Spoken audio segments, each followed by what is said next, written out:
Hello and welcome. Today I bring you good news. The Open Game License 1.1 Dragon has been slain. I put the fires out. You made them worse. Worse? Or better? I gotta say, Wizards of the Coast is probably one of the worst companies owning some of the best IPs on the market. Every decision they decide to make is always blowing up in their face and is creating a buzz, but it's negative. The buzz is almost 100% negative, and it comes down to the point that you're the community in the way for Wizards of the Coast and Hasbro to pick your pocket. From the D&D Beyond website, an update on the Open Game License. This was posted 4 or 5 hours ago from me reading it. When we initially conceived of revising the OGL, it was with 3 major goals in mind. First, we wanted the ability to prevent the use of D&D content from being included in hateful and discriminatory products. Second, we wanted to address those attempting to use D&D in Web3 blockchain games and NFTs by making clear OGL content is limited to tabletop role-playing content like campaigns, modules, and supplements. And third, we wanted to ensure the OGL is for the content creator, the homebrewer, the aspiring designer, our players, and the community, not our major corporations to use for their own commercial and promotional purpose. First thing first, hateful and discriminatory products are going to be determined by the market space. It's going to be determined by the people buying the product, and I think this goes too far for Wizards of the Coast to try and step in there. I know recently they had a failed injunction in a lawsuit over this type of thing, but it failed because it was withdrawn from the case. So they didn't get a court precedent there. So now they're trying to push it in this new agreement. And I gotta say, the goalposts will constantly move. You can't put something like that in here. Secondly, the NFTs, the blockchain thing, I think that actually does need to be updated in the OGL and in content in general. I believe NFTs are a gateway to having your money pulled out from underneath you. I don't believe they are good for the market. But that being said, I think that's more something where Congress or senators or lawmakers need to step in on this and say, listen, copyright holders cannot have their stuff become NFTs. And third, the content creator. Cared about the content creator in the first place, you wouldn't have put stuff in there like irrevocable sub-license to you guys in the first place. You wouldn't be saying that the content creators have to give you a copy of their works for you to use and do whatever the hell you wanted with.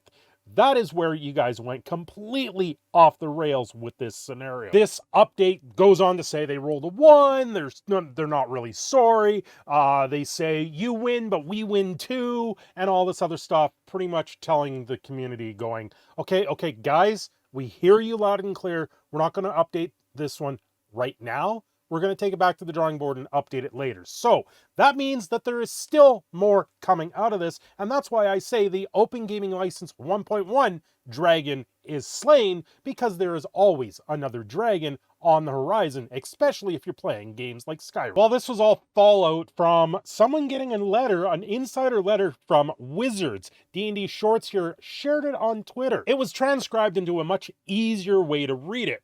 Hi, I'm an employee at Wizards of the Coast currently working on D&D Beyond and the D&D business leaders on the health of the product line. If you want, I can provide proof of this. I'm sending this message because I fear for the health of the community I love, and I know what the leaders at Wizards of the Coast are looking at. 1, they are briefly delaying rollout of the OGL changes due to the backlash. Their decision making is based entirely on provable impact to the bottom line. Specifically, they are looking at Dungeons & Dragons Beyond subscriptions and cancellations as the quickest financial data they currently have. They are still hoping the community forgets, moves on, and can still push through. I've decided to reach out because my time at Wizards of the Coast, I have never once heard management refer to customers in a positive manner. Their communication gives me the impression they see customers as obstacles between them and their money. The dragons Dungeons and Dragons Beyond team was first told to prepare to support the new OGL changes and online portal when they got back from holidays. The leadership doesn't take any responsibility for the pain and stress they cause others. Leadership's first communication to the rank and file on the OGL was 30 minutes on January 11th, 2023. This was the first time they even tried to communicate their intentions about the OGL to employees, and even in the meeting, they blamed the community for overreacting.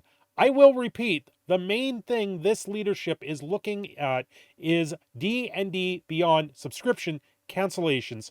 I hope your day goes well. Well, if you go look up D&D Beyond on Twitter, you will see nothing but people posting their cancellations to this. So they've had a full impact, and a few hours later they brought this down. Now, this also when this came out online on Twitter, D&D Beyond had a scheduled live stream that was supposed to happen where they were going to announce the changes. It got canceled almost immediately. Gizmodo came out with another article saying it seems that 1.1 is gone and it's now being looked at as 2.0. OGL 2.0 is on the horizon.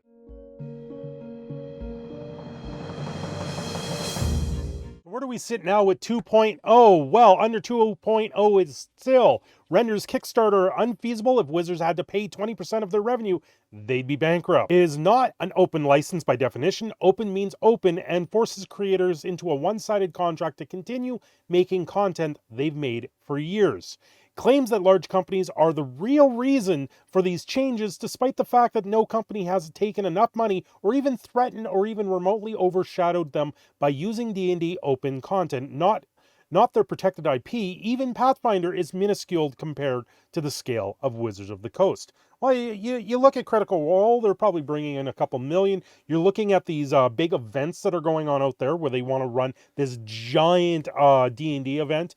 We've seen this. They did, the castle and the cruise ship. Turns an issue of openness into an opportunity for Wizards to divide and conquer. This company makes $1.3 billion a year and is vilifying companies for making $750,000, the equivalent to what makes in 5.5 hours. Lies about the 1.1 draft. So this was put up by Loot Tavern. However, we understand that some 5th edition projects already in production won't be able to update the 2.0, which is why we included a 6-month grace period, which gives creators the same benefits for those projects as licensed under the OGL 1.0A. If their projects meet certain criteria, it's the type of work that could be licensed under 2.0 and would have met the requirements to be licensed under 1.0A had we not deauthorized it.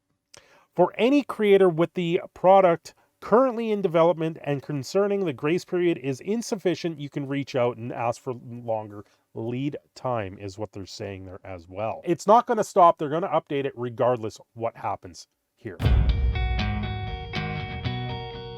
If you made it this far in the video, please think of supporting the content here today. If you can do that, I would be muchly appreciated.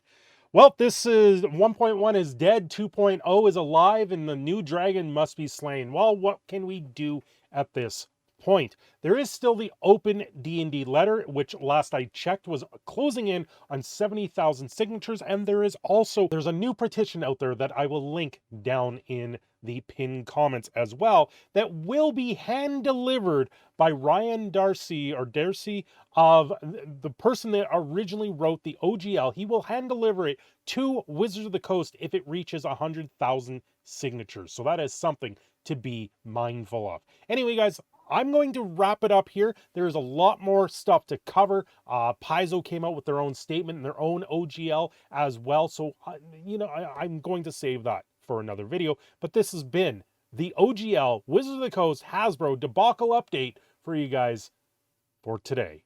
Thanks for watching. It's your proud Canadian Phoenix, Cinder Shadow, signing off. Have yourselves a great day, and don't forget to like and subscribe.